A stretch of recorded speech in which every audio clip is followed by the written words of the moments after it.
Hello friends, this is part 3 of our chapter 11, and in this part we will learn about entering formula कि हम एक Excel की spreadsheet में फॉर्मूले का यूज़ कैसे कैसे कर सकते हैं और फॉर्मूले से रिलेटेड और भी बहुत सारी बातें हम सीखेंगे।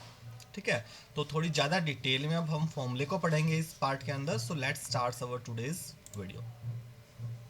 ओके, सो यहाँ टुडे आज जो है मैंने आपके लिए एक एक्सेल में ये स्प्रेडशीट पे थोड़ा सा काम पहले से करके रखा हुआ है। ये काम कैसे करेंगे इसके बारे में भी आपने नहीं सोचना है। थोड़ा सा आप देख रहे हो डेकोरेशन वगैरह कैसी है या जो भी बनाया है मैंने, इसको मत देखो। ठीक है, अभी जो मैं बस आपको कराऊंगा उसको ध्यान से देखना और समझना। ये भी हम करेंगे बाद में कि ऐसे लुक बनाना है हमें, तो वो कैसे बनाएंगे। बट अभी कुछ इंपॉर्टेंट बातें। तो सबसे पहले तो फॉर्मूला जैसे होता क्या है, वैसे मैंने पहले आपको बताया था इक्वल टू से स्टार्ट होता है, बट उसके अलावा भी तो यहाँ पे मैंने एक डेफिनेशन लिखी है, इसको ध्यान से देखना और समझना। A formula is an equation that perform calculations on values. जो फॉर्मूला होता है एक ऐसी इक्वेशन होती है जो कैलकुलेशन करती है वैल्यूज के, डिफरेंट टाइप की वैल्यूज को कैलकुलेट करती है। ऐसी इक्वेशन को हम क्या बोलते हैं, formula. It is an expression, और जो फॉर्मूला होता है वो इक्वेशन होती है, वो कहते हैं एक्सप्रेशन होता है। एक्सप्रेशन एक्चुअली क्या होता है, डिफरेंट वैल्यूज और ऑपरेटर्स का कॉम्बिनेशन। ठीक है, तो जैसे मैंने यहां पे लिखा 2 + 2, ये क्या एक एक्सप्रेशन है।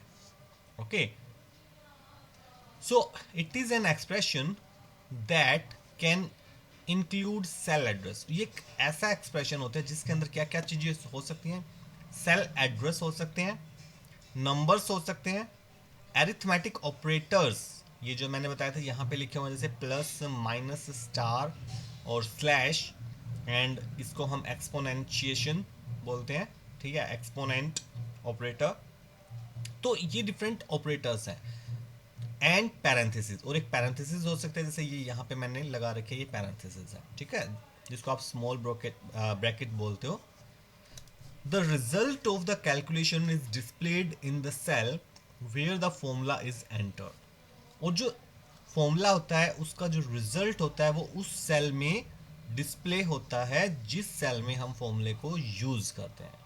And the formula display itself in the formula bar. और फॉर्मूला खुद हमें कहाँ दिखाई देता है, यानी किसी सेल में हमने फॉर्मूला यूज किया तो वो फॉर्मूला हमें कहाँ दिखाई देता है, फॉर्मूला बार में। तो यहाँ पे ये फॉर्मूला बार होती है, तो इस फॉर्मूला बार के अंदर वो फॉर्मूला नजर आएगा जहां भी हम लिखते हैं। ओके, तो ये डेफिनेशन है। डेफिनेशन अगर कोई आ जाए व्हाट इज द फॉर्मूला, तो आपने ये लिखना है। इसको मैंने समझा दिया, आपको एक्सप्लेन कर दिया, तो उसको याद करना है। ओके, तो थोड़ा सा लैंग्वेज अच्छी होनी चाहिए। सिर्फ अगर हम ये लिख दें कि इक्वल टू से स्टार्ट होता है वो फॉर्मूला होता है, तो ये एक पर्टिकुलर डेफिनेशन नहीं मिलती, यानी इसके आपको फुल मार्क्स नहीं मिलेंगे एग्जाम में। उसके बाद हम बात करते हैं, यहाँ पर मैंने लिखे हैं जो फॉर्मूलेज होते हैं, उसके अंदर जो ऑपरेटर्स यूज होते हैं। ये कुछ ऑपरेटर्स मैंने यूज किए, इसके अलावा वैसे कुछ ऑपरेटर्स होते हैं। ठीक है, बट वो एडवांस एक्सेल में आ जाते हैं, तो हमें भी थोड़ा बेसिक ही सीख रहे हैं। तो ये 5 ऑपरेटर्स एटलीस्ट आपको जरूर पता होने चाहिए कि इनसे क्या होता है। तो एडिशन के लिए प्लस का यूज करते हैं, सब्ट्रैक्शन के लिए हम माइनस वाला जो साइन होता है यही ऑपरेटर यूज करते हैं, मल्टीप्लिकेशन के लिए स्टार का यूज किया जाता है। एक्सेल में याद रखना, मल्टीप्लाई कराना तो ये स्टार जो ऑपरेटर है वो यूज होता है, इसी को बोलते हैं मल्टीप्लिकेशन ऑपरेटर। और डिवीजन के लिए जो स्लैश वाला साइन होता है वो यूज करते हैं। और एक्सपोनेंट या पावर आप जिसको बोलते हो उसके लिए ये वाला साइन यूज होता है, तो इसको बोलते हैं एक्सपोनेंट या फिर पावर। ओके, तो ये है। चलो अब इनके कुछ एक एग्जाम्पल करके देख लेते हैं किसी भी फॉर्मूले में। जैसे मैंने यहाँ पे एक लिखा हुआ है, यही फॉर्मूला इसका यहाँ पे तो मैंने लिखा है कि अगर हम ये लिखेंगे तो क्या रिजल्ट आएगा। ओके, तो यहाँ पर मैं लिखता हूँ, सेम चीज लिखता हूँ, टाइप करता हूँ और आंसर देखेंगे क्या आएगा। आप खुद भी गैस करना। ओके, तो यहाँ पे मैं स्टार्ट करता हूँ लिखना इक्वल टू 2 + 2। लिखा, तो क्या आंसर आना चाहिए, आप गैस करो। हाँ, लगभग सभी ने ठीक ही गैस किया होगा। 4 आंसर इज करेक्ट। अब दोबारा लिखता हूं मैं यहाँ पर इक्वल टू 2 - 2, क्या आंसर आएगा, ऑफ कोर्स 0। और यहाँ पर नेक्स्ट है जो इक्वल टू 2 × 3, क्या आंसर आएगा, 6, राइट। एंड इक्वल टू 3/2, अगर डिवाइड करेंगे तो क्या आंसर आएगा, राइट 1.5। 3 को 2 से डिवाइड करेंगे तो क्या आंसर आएगा 1.5। ओके अब नेक्स्ट है 3 रेज टू बी पावर 2 या 3 एक्सपोनेंट 2। ओके सो इसका क्या आंसर आएगा, 3 की पावर 2 कितना होता है, 3 की पावर 2 का मतलब, चलो एक बार लिख लेते हैं, equal to 3 raise to B power 2। तो आंसर 3 इंटू 3 मतलब 9। ओके ओके ये तो हो गया। तो इस तरीके से आप कोई भी ऑपरेटर यूज कर सकते हो किसी भी फॉर्मूले के अंदर। ओके अब थोड़ा सा एक और कॉम्प्लेक्स करके देखते हैं। यहां पर तो हमने एक एक ही बार बस ऑपरेटर को यूज किया था, यहां पर हमने 2 ऑपरेटर इकट्ठे एक साथ यूज किए हैं। ओके तो यहां पर इनका आंसर देखते हैं एक बार क्या आएगा। अगर मैं यहां पे लिखूं equal to 2 plus 2 star 2। Okay तो क्या आंसर आना चाहिए, जैसे मैं एंटर प्रेस करूंगा सो देखते हैं क्या आंसर होगा 6। आपने क्या सोचा था, क्या आंसर होगा इसका, गलत सोचा था। 8 मैक्सिमम बच्चों ने गलत सोचा होगा। एक्चुअली क्यों हुआ ऐसा, देखो यहाँ पे ध्यान देखो, हमने ये लिखा था 2 प्लस 2 कितना हो गया 4 मल्टीप्लाई 2 कितना हो गया 8, बट यहाँ तो 6 आया। क्यों आया, क्योंकि यहाँ पर ये जो मैंने लिखे प्रेसिडेंस, प्राथमिकता। ओके जो एक्सेल होता है, एक्सेल में जो डिफरेंट ऑपरेटर्स हैं उनकी प्रेसिडेंस अलग अलग होती है। ओके प्रेसिडेंस का मतलब क्या है कि कौन सा ऑपरेटर पहले इवेल्युएट किया जाएगा। ओके तो यहां पर एक्चुअली अगर यहां पर आप इस प्रेसिडेंस को देखें तो सबसे पहले जो पैरेंथेसिस होती है वो इवेल्युएट होती है, उसके बाद अगर एक्सपोनेंट यूज हुआ है पूरी इक्वेशन में तो वो सोल्व होगा, उसके बाद जो ये डिवाइड या मल्टीप्लाई आपने यूज किया है तो वो होंगे, और लास्ट में प्लस और माइनस होते हैं जो वो इवेलुएट होता है। तो जो ये सेम वही बॉडमास का फॉर्मूला जो आपने मैथ्स में लर्न किया होगा वो यहाँ एक्सेल भी उसको फॉलो करता है। अब यहाँ पर देखो क्योंकि हमने पैरेंथेसिस तो कहीं यूज की नहीं, तो क्या हुआ सबसे पहले इसमें एक्चुअली जो इस प्रेसिडेंस के अकॉर्डिंग सबसे पहले क्या आएगा स्टार। इसमें तो 2 ही ऑपरेटर हैं तो इसकी में प्लस और स्टार में किसकी प्रेसिडेंस ज़्यादा है, स्टार की ज़्यादा है। ओके इसकी 3rd है, इसकी 4th है। तो 2 मल्टीप्लाई 2 पहले क्या हुआ 4 एंड फिर अब प्लस बाद में सोल्व होगा तो इसका आंसर आ गया 4, और अब 2 प्लस 4 कितना हो गया 6, तो आंसर आया फाइनल 6। ओके तो आई थिंक ये समझ में आ गया होगा। अब ऐसा ही एक और एग्जांपल देखते हैं। अगर मैं इसमें पैरेंथेसिस यूज कर ली, सेम इक्वेशन लिखा है बट 2 प्लस 2 को मैंने पैरेंथेसिस में कर दिया क्लोज, ठीक है। तो अब क्योंकि पैरेंथेसिस की प्रेफरेंस ज़्यादा है किससे, मल्टीप्लाई से, तो इसलिए क्योंकि इसकी सबसे ही ज़्यादा होती है पैरेंथेसिस की जो प्रेफरेंस है वो फर्स्ट है सबसे ज़्यादा इसकी, तो किसी भी चीज़ को अगर आप पैरेंथेसिस में क्लोज कर दोगे वो सबसे पहले वही इवेल्युएट की जाएगी। तो यहाँ पे क्या होगा अब 2 प्लस 2 4 मल्टीप्लाई 2 करेंगे तो 4 मल्टीप्लाई 2 8। तो एक बार आंसर देखते हैं लिख के, equal to parenthesis star 2 plus 2 parenthesis close multiply 2 and enter. तो इस बार आंसर आया 8। ओके तो जो आपने आंसर यहाँ सोचा था वो यहाँ नहीं आएगा। अगर आपको ऐसा आंसर लाना, आप सोचना यही आप कराना चाहते हो कि भाई 2 और 2 को पहले ऐड करा के 2 से मल्टीप्लाई कराना, तो आपको ऐसे कराना पड़ेगा, ऐसे नहीं, अदरवाइज आंसर गलत आ जाएगा। आप सोचोगे कुछ और फिर आपको लगेगा कि एक्सेल शायद गलत कैलकुलेशन कर रहा है। एक्सेल गलत नहीं कर रहा, वो हम ही गलती कर रहे हैं, ठीक है। तो इस चीज़ को ध्यान से समझना है। तो ये होती है प्रेसिडेंस। अब प्रेसिडेंस का मतलब आपको अच्छे से समझ में आ गया होगा कि अगर एक ही फॉर्मूले में हम एक से ज़्यादा ऑपरेटर यूज़ करते हैं तो कौन सा ऑपरेटर पहले इवेल्युएट किया जाएगा उसको बोलते हैं प्रेसिडेंस। जिसकी प्रेसिडेंस जितनी ज़्यादा कम होती है, जैसे फर्स्ट है तो वो सबसे पहले इवेल्युएट होगा, फिर सेकंड वाला होगा, फिर थर्ड वाला, फिर फोर्थ वाला, ठीक है। तो ये था हमारा फॉर्मूलेज के बारे में। अब कुछ और पढ़ते हैं, basic formulas and compound formula. जो फॉर्मूलेज होते हैं 2 टाइप के होते हैं, एक बेसिक एंड एक कंपाउंड। बेसिक फॉर्मूला क्या होता है, जब किसी फॉर्मूले के अंदर आप सिर्फ एक टाइप का, कोई भी एक टाइप का ऑपरेटर यूज करते हो तो वो क्या कहलाता है, बेसिक फॉर्मूला, या इसको सिंपल फॉर्मूला भी हम बोल देते हैं, सिंपल फॉर्मूला या बेसिक फॉर्मूला। जैसे अब देखो यहाँ पे मैंने एक थोड़ी सी एक वर्कशीट आपके लिए बना रखी है, दूसरी शीट लेके। तो यहाँ पर मैंने क्या करा है कि राम, श्याम, मोहन, सोहन 4 बच्चे हैं, उनके Hindi, English, math, science, SST और आईटी ऐसे 6 सब्जेक्ट हैं और इनके मार्क्स यहाँ पर लिखे हुए हैं। रैंडमली ऐसे ही कुछ भी मार्क्स लिखे हैं मैंने। और अब मुझे करना क्या है, यहाँ पे टोटल चाहिए इन सब का। ओके, तो मैंने ऐसी वर्कशीट बनाई है, इसमें मुझे टोटल निकालना है। तो मैंने क्या करूँगा, यहाँ पर मैं टाइप करता हूँ इक्वल टू, और इक्वल टू टाइप करने के बाद क्या, मुझे इन सब का टोटल चाहिए। तो मैं इस पर क्लिक करता हूँ ये सेल, और फिर प्लस साथ साथ प्रेस करता रहता हूँ कीबोर्ड से। ये प्लस मैंने प्रेस कर दिया, फिर ये सेल प्लस ये सेल प्लस ये सेल प्लस ये सेल प्लस ये वाली सेल। तो इन सेल के एड्रेस अपने आप पिक कर लिए, B3, C3, D3, E3, F3, G3। अब सारे हो गए हैं कंप्लीट। सॉरी। तो अब यहाँ पर इस फॉर्मूले को ध्यान से देखो, हमने केवल एक ही टाइप का, यानी जो प्लस है केवल, मतलब किया तो कितनी बार भी है इससे फर्क नहीं पड़ता हमने कितनी बार यूज किया, बट है तो एक ही टाइप ना। प्लस के अलावा कोई भी दूसरे टाइप का ऑपरेटर यूज नहीं है। तो ये जो फॉर्मूला है ये एग्जाम्पल हो गया किसका, बेसिक फॉर्मूलेज का। तो यहाँ पर मैंने क्या करूँगा, इसको एंटर बटन जैसे ही प्रेस करूँगा तो यहाँ पर इन सब का टोटल आ गया है।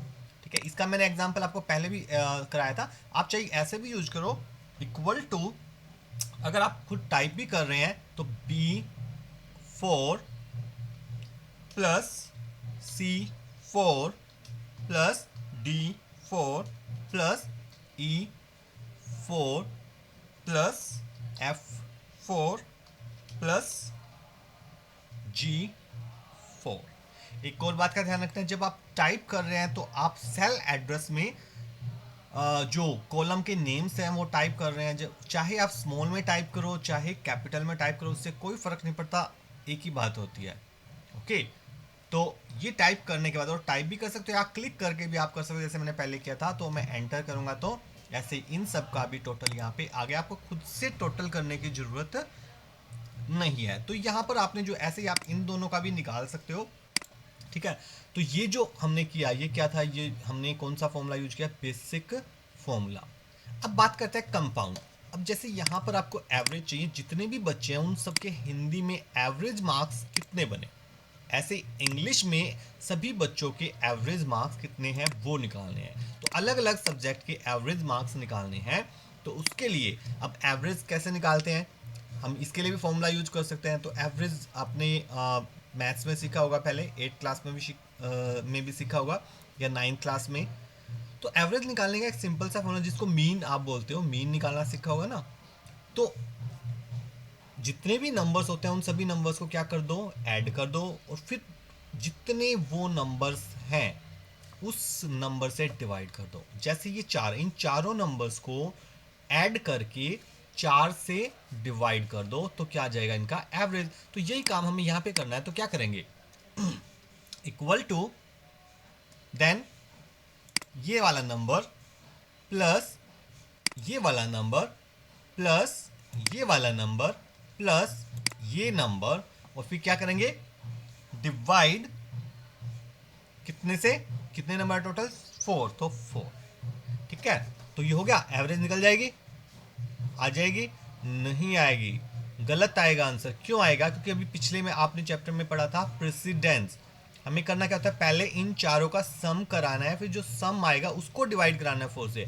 बट अगर आप ऐसे लिखोगे तो करेगा क्या, क्योंकि यहाँ पे प्लस ऑपरेटर भी है और डिवाइड ऑपरेटर भी है, तो ये जो डिवीजन वाला है इसकी प्रेसिडेंस ज़्यादा, तो पहले ये क्या करेगा, ये पहले इस जो लास्ट वैल्यू को 4 से डिवाइड कराएगा, जो आंसर आएगा फिर इन तीनों को और इसका जो आंसर है उसको ऐड कर देगा। तो ये तो आंसर गलत आ जाएगा। ओके, तो हम क्या करेंगे, तो ये करने के लिए हम वापस इस एक्सेल, अगर आपने गलत टाइप कर लिया तो आप फॉर्मूला बार में क्लिक कर सकते हो यहाँ पे। तो हम क्या करेंगे, स्टार्टिंग से यहाँ से लेके इसको पैरेंथेसिस में क्लोज कर देते हैं, और B6 तक इसको भी पैरेंथेसिस में क्लोज कर देते हैं। ओके, अब क्या होगा, पैरेंथेसिस लगाने से क्या है कि पैरेंथेसिस के अंदर जो भी है वो पहले इवैल्यूएट किया जाएगा, फिर इसका जो आंसर आएगा वो डिवाइड किया जाएगा 4 से।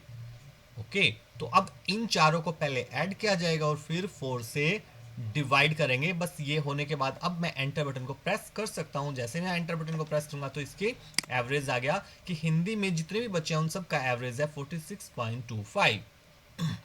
ओके, सेम ये चीज हम टाइप करके भी कर सकते हैं, जैसे यहाँ पे मुझे करना है इक्वल टू, तो ये कौन सी सेल है, C3, फिर C4, C5, C6। तो C3 से स्टार्ट होना है, पहले पैरेंथेसिस स्टार्ट करेंगे, C3 plus C4 plus C5 plus C6, okay, और ब्रैकेट क्लोज करेंगे, और उसके बाद divide and divide by 4, okay. So enter button को मैं प्रेस कर दूंगा, तो इन सब का एवरेज आ गया यहाँ पे, ओके। तो इसका एवरेज कितना है 32। तो अब देखा जाए तो यानी कौन से सब्जेक्ट की परफॉर्मेंस ज़्यादा है, ज़्यादा अच्छी है, हिंदी की ज़्यादा अच्छी है। तो ऐसे ही मैथ, साइंस, एसएस, आईटी की हम एवरेज निकाल सकते हैं, उससे पता लग जाएगा कि कौन से सब्जेक्ट में जो बच्चे हैं ज़्यादा अच्छी परफॉर्मेंस दे रहे हैं, ठीक है। तो इस तरीके से अब मैं ये समझा क्यों रहा था, यहाँ पर देखो जो हमने फॉर्मूला यूज किया ये यहाँ पर आ गया। इस फॉर्मूले में क्या किया है, दो तरह के ऑपरेटर हुए हैं, यूज हुए हैं, एक तो प्लस भी यूज हुआ है और एक डिवाइड भी। तो एक ही फॉर्मूले में जब एक से ज्यादा ऑपरेटर यूज होता है, एक्चुअल तीन ऑपरेटर, एक पैरेंथेसिस ऑपरेटर भी यूज हुआ है यहाँ पे, है ना। तो तीन हो गए, एक प्लस, एक पैरेंथेसिस और एक डिवाइड। तो दो या दो से ज्यादा ऑपरेटर जब भी किसी फॉर्मूले में यूज होते हैं तो फिर वो फॉर्मूला क्या कहलाता है, कंपाउंड फॉर्मूला, ठीक है। तो ये जो एग्जांपल था यहाँ पर किसके थे, सिंपल या बेसिक फॉर्मूला, और ये जो हैं वो किसके हैं, कंपाउंड फॉर्मूला। आई थिंक ये चीज आपको क्लियर हो गई होगी, ठीक है। अब एक और शीट पे चलते हैं। वही शीट है सेम, मैंने उसी की कॉपी कर रखी है यहाँ पे, बट अब यहाँ पर देखेंगे using range in the formula. आपने देखा हमने जब यहाँ पर इसका टोटल किया था, तो हमने ये जो सेल थी लगातार थी continuously, B3, C3, D3, E3, F3 और G3, सारी लगातार सेल हैं, इन सबका सम चाहिए था। तो हमने जब पीछे एक सेशन किया था जिसमें हमने कंपोनेंट्स ऑफ एक्सेल पढ़े थे, तो उसमें हमने पढ़ा था कि रेंज जो होती है, तो ये क्या बन गई, एक रेंज बन गई, क्या, B3 से लेकर G3।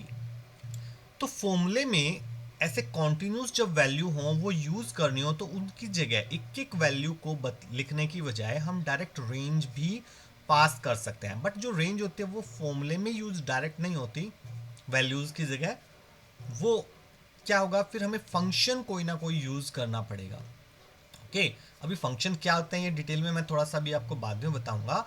तो यहां पर अब मैं लिखता हूं इक्वल टू, तो इन सब का ऐड कराने के लिए, जैसे बहुत सारे नंबर ऐड करने, तो उसके लिए एक फंक्शन होता है सम। अभी आपको बस ये याद रखना है, ठीक है, फिर मैं डिटेल में बताऊंगा। अब ये भी जैसे फंक्शन का नाम भी सेम, ऐसे ही आप उसको कैपिटल में भी टाइप कर सकते हो या स्मॉल में भी टाइप कर सकते हो, या मिक्स भी, जैसे एस कैपिटल कर दिया, बाकी यू एम आपने स्मॉल कर लिया, कोई फर्क नहीं पड़ता, ठीक है। आप चाहे स्मॉल में टाइप करो, चाहे कैपिटल में, चाहे मिक्स में। तो ये जो केस सेंसिटिव नहीं होता, केस सेंसिटिव नहीं होने का मतलब है कि स्मॉल में लिखो या कैपिटल में लिखो, वो एक ही बात है, ओके। उसके बाद पैरेंथेसिस स्टार्ट करनी है, तो ये हो गया सम फंक्शन। अब इसके बाद जो रेंज है हम डायरेक्ट वो बता सकते हैं। अब रेंज कहां से थी स्टार्ट, ये आप या तो रेंज को सेलेक्ट कर सकते हो, जैसे मैंने यहां से लेके फिर लगातार इकट्ठे सेलेक्ट करना बताया था ना मैंने, मल्टीपल रेंज को सिलेक्ट कैसे करते हैं, ऐसे ड्रैग करते हुए आगे बढ़ते जाना है, ठीक है। तो यहां तक लाके हम छोड़ देंगे, तो ऑटोमेटिकली मैंने जैसे ही सिलेक्ट किया तो देखो इसने रेंज अपने आप यहाँ पे लिख लिया B3 टू G3, तो B3 टू G3। और इसके बाद क्या करेंगे, पैरेंथेसिस को क्लोज कर देंगे, क्लोज करने के बाद एंटर बटन को प्रेस करेंगे, तो वही सम यहाँ पे भी आ गया। पिछले में चेक करो, देखो मैंने यहाँ पे किया था तब भी आंसर क्या आया था, क्योंकि वही नंबर ये लिखे हुए सेम लिखे हुए मैंने दोनों शीट्स पर, नंबर ये बिल्कुल सेम है, ठीक है। तो इसलिए सेम किए थे ताकि हम कंपेयर कर सके। तो देखो यहाँ से भी आंसर क्या आया 228, और इसमें जब हमने दूसरा वाला फंक्शन, ये सम फंक्शन को यूज किया रेंज को पास करके, तब भी वही आंसर आया। बट अब ये आसान हो गया ना, एक एक को सिलेक्ट करने के बजाय इकट्ठा एक ही बार में सिलेक्ट कर दिया सम लिख के। या ऐसे आप डायरेक्ट सिलेक्ट करना जरूरी नहीं, आप डायरेक्ट टाइप भी कर सकते हो। जैसे ये अब ये वाली रेंज कौन सी है, B4, ये सेल है B4 और ये सेल है G4। B4 से G4। तो यहाँ पे मुझे किसका सम चाहिए, B4 से G4 का। तो मैं क्या टाइप करूंगा, इक्वल टू सम पैरेंथेसिस और क्या लिखूंगा, B4 एंड देन कॉलन का साइन। ठीक है, B4 टू के लिए कॉलम का साइन लगाएंगे। कहां तक, Z4 टाइप कर दिया। तो जैसे ही टाइप करोगे देखो ये खुद भी सिलेक्ट कर लेगा, अपने आप ही सिलेक्ट कर लेगा। आपने माउस से करने की जरूरत नहीं, जो रेंज लिखोगे उसको, या किसी सेल का एड्रेस लिखते हो तो उस सेल को सिलेक्ट कर लेगा ऑटोमेटिकली। किसी भी फॉर्मूले में जब आप टाइप करते हो सेल एड्रेस या रेंज, तो वो उसको खुद सिलेक्ट कर लेता है। और फिर पैरेंथेसिस को क्लोज करेंगे और एंटर करेंगे। तो यहाँ आंसर क्या है, 162। पिछली शीट पे चेक करो, हमने यहाँ बनाया था तो यहाँ भी आंसर क्या आया था, 162। ठीक है, ऐसे ही हम एवरेज भी निकाल सकते हैं। वापस इस शीट पे आ जाते हैं। तो एवरेज के लिए भी हम यूज कर सकते हैं। अब फंक्शन का एक बेनिफिट और देखेंगे यहाँ पर जब करेंगे। ठीक है, एक तो बेनिफिट क्या था कि हम डायरेक्ट रेंज पास कर सकते हैं, तो हमें एक एक वैल्यू को अलग अलग नहीं लिखना पड़ता। इकट्ठा लिख दिया, यहाँ से यहाँ तक का सबका सम कर दो। ठीक है, या कुछ भी आपने कराना है। ऐसे ही जहाँ पे जैसे एवरेज निकालना है, ठीक है, तो अब इसके लिए एक फंक्शन होता है एवरेज। क्या लिखेंगे, equal to AVERAGE।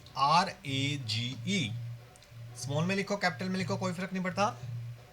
Parenthesis start करेंगे और यहां पर मुझे रेंज देने, किसका निकालना है मुझे, इनका। तो इसको सिलेक्ट करेंगे यहां से लेके यहां तक। ठीक है, सिलेक्ट किया और माउस बटन को रिलीज कर देंगे तो करते ही ये रेंज को खुद पिक कर लेगा, B3 to B6। और फिर पैरेंथेसिस को क्लोज करेंगे और एंटर बटन प्रेस करेंगे तो वही आंसर देखो 46.25, यही यहाँ पे आया था 46.25। सेम आंसर आ गया है। ठीक है, तो ऐसे ही यहाँ पे आते हैं और फिर यहाँ पे भी आप लिख सकते हो equal to average, parenthesis start, first cell कौन सी है, C3 to C6। तो जैसे ही आप लिखोगे तो रेंज अपने आप सिलेक्ट हो गई है। पैरेंथेसिस क्लोज एंड एंटर, तो जो आंसर यहाँ आया 32, और यहाँ पे चेक करोगे तो यहाँ भी 32। इस शीट पे भी वही है, इस पे भी वही है। तो ऐसे आप चूज कर सकते हो। तो मैंने बताया था कि यहाँ पे एक और बेनिफिट है। क्या बेनिफिट है, देखो जब इस शीट पर हमने निकाला था एवरेज, तो हमने फॉर्मूला लगाया था, एक एक सेल को तो सिलेक्ट किया ही, साथ साथ हमें इसको निकालने का तरीका भी आना चाहिए। एवरेज निकालने का तरीका आना चाहिए। आपको ये पता होना चाहिए कि एवरेज कैसे निकलते हैं, कि जितने भी नंबर हैं उन सबको ऐड करो और फिर जितने नंबर हैं वो उसी नंबर से डिवाइड करो। जैसे ये 4 नंबर है तो चारों नंबर्स को ऐड करो और 4 से डिवाइड करो। अगर आपको ये नहीं पता तो आप एवरेज नहीं निकाल सकते। बट आपको अगर एवरेज फंक्शन का सिर्फ नाम पता है तो आपको सिर्फ क्या करना है, एवरेज लिखना है और वो सारे नंबर डालने हैं। आपको ये नहीं सोचना इन नंबर के साथ ये एवरेज कैसे निकालेगा, कभी इनको ऐड करेगा, मल्टीप्लाई करेगा, डिवाइड करेगा, क्या करेगा। ठीक है, तो फंक्शंस का यूज एक ये भी होता है बेटर, कि आपको ये पता करने की जरूरत नहीं है कि जो कैलकुलेशन करनी है उसमें क्या करना है, मल्टीप्लाई करना है, डिवाइड करना है, क्या करना है। जैसे आपको इन सब का सम करना है तो आपको ये पता करने की जरूरत ही नहीं कि इनका सम कैसे होता है। ओके, लेकिन जब आप फंक्शन में यूज करते हो तो आपको पता होना चाहिए पहले इस नंबर को इसमें ऐड करेंगे, फिर उसमें ये नंबर ऐड करेंगे, फिर ये नंबर ऐड करेंगे, फिर ये नंबर ऐड करेंगे, फिर ये नंबर ऐड करेंगे। ओके, तो इनका सम आ जाएगा। तो आपको ऐसे ही करना पड़ेगा, ये प्लस ये प्लस ये प्लस ये प्लस ये। लेकिन जब हमने सम फंक्शन को यूज किया, हमने क्या लिखा, इक्वल टू सम, और बस ये सारे नंबर बता दिए, भाई ये नंबर है, इनको सम जैसे मर्जी करना है कर लो, तो ये अपने आप करेगा। ऐसे एवरेज में क्या करना है, इन हमने बोल दिया इन सब की एवरेज निकाल दो, तो ये खुद सोचेगा कि एवरेज कैसे निकलेगी। बट ऐसा नहीं कि आपको कुछ भी निकालना है तो आप बस उसका नाम लिख दो। जैसे मान लो आपको इस 56 का स्क्वायर रूट निकालना है तो आप ऐसे लिख दो, इक्वल टू स्क्वायर रूट। ठीक है, तो फंक्शन जो होते हैं पहले से बनाए जाते हैं किसी काम के लिए, जो उस फंक्शन को नाम दिया जाता है आपको बिल्कुल एग्जैक्ट वही नेम यूज करना होगा। स्पेलिंग सेम होनी चाहिए, स्पेलिंग में थोड़ा सा भी डिफरेंस आ गया तो वो वर्क नहीं करेगा। और ऐसा नहीं कि आप कुछ भी लिख दोगे तो वही फंक्शन बन जाएगा। फंक्शंस पहले से बने होते हैं, उनको ही यूज कर सकते हैं जो बने हुए हैं। तो जिस नाम से फंक्शन नहीं बना तो उसको आप यूज नहीं कर सकते। ठीक है, तो और डिटेल में हम फंक्शंस के बारे में अभी आगे आने वाले वीडियोस में पढ़ेंगे। तो आज आई थिंक मैंने जितना भी कराया आपको अच्छे से समझ आ गया होगा। ठीक है, तो ये फॉर्मूलेज के बारे में कोई था। अब जो हमारा आगे जो टॉपिक स्टार्ट होगा वो फॉर्मूलेज के बारे में ही स्टार्ट होगा। और सॉरी फंक्शंस के बारे में, फॉर्मूलेस तो हम कर ही दें, तो फंक्शंस के बारे में भी हम डिटेल में अब और आने वाले वीडियो में पढ़ेंगे। तो till then bye bye, take care, stay at home and stay healthy.